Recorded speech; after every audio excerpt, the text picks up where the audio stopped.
Hello, this is Domenico with part 2 in calculating the income elasticity utilizing an Engel curve model. This was discussed or introduced through this video, which will be linked in the video notes below. This calculation will be focusing on graph B, looking at the level of spending on cooking at home with higher quality ingredients as incomes rise. So here we have the question that you could see on a paper 3 exam.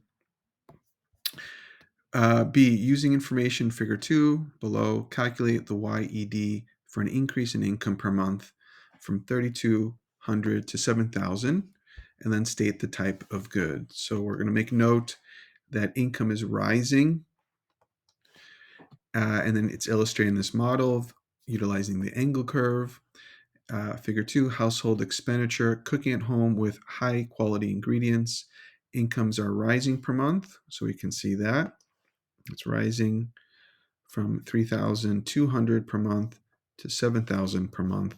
And we also see the quantity of meals produced with higher quality ingredients is increasing from 15 meals a month to 25 meals a month. So here we can see we're going from point A along the Engel curve to point B.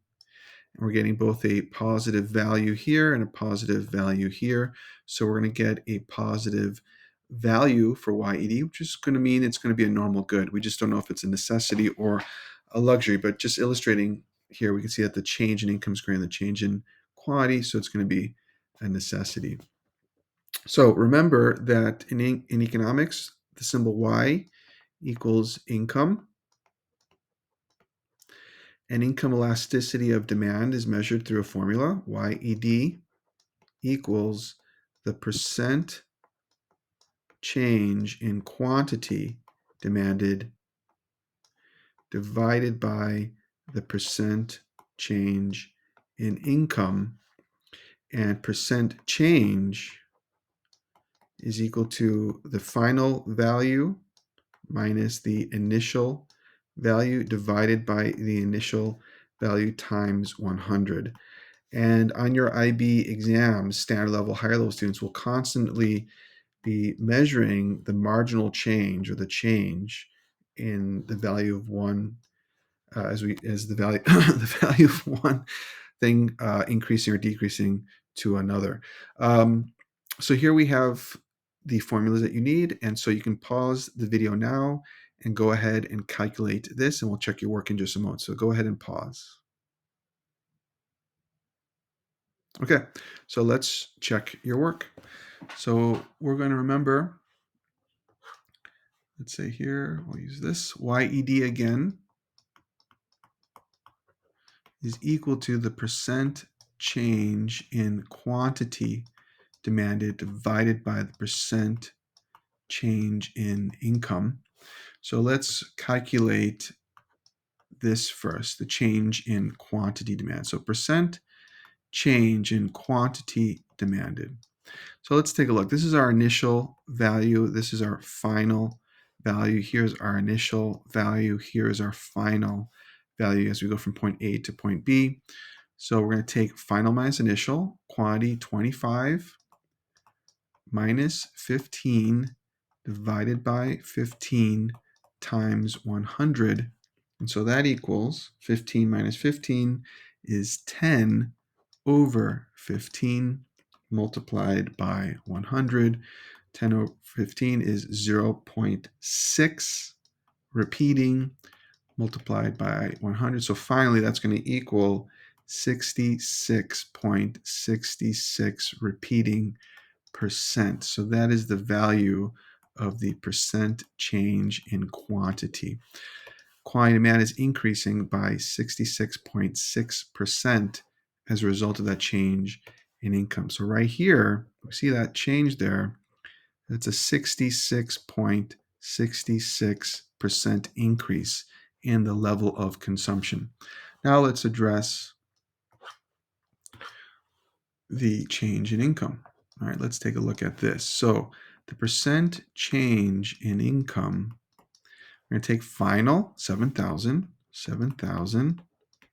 minus the initial 3,200 divided by the initial 3,200, right, times 100 will give us that value. So 7,000 minus 3,200 is 3,800 divided by 3,200 times 100. And that's going to equal 1.1875 multiplied by 100.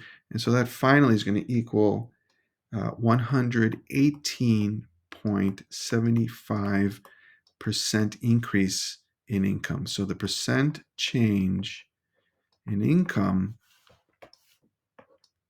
is 118%.